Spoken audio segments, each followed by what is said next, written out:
What's up, guys? Today we're going to do the unthinkable. We're going to compare a 1973 Martin D-35 to this $65 Washburn J12SN. I stole this.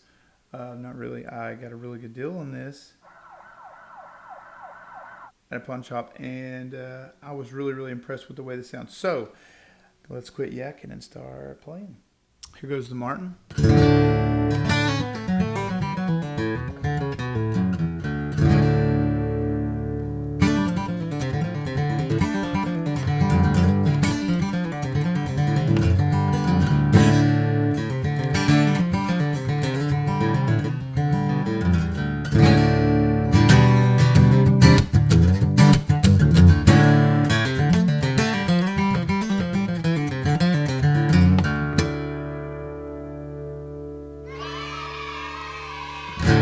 And here's the old Washburn.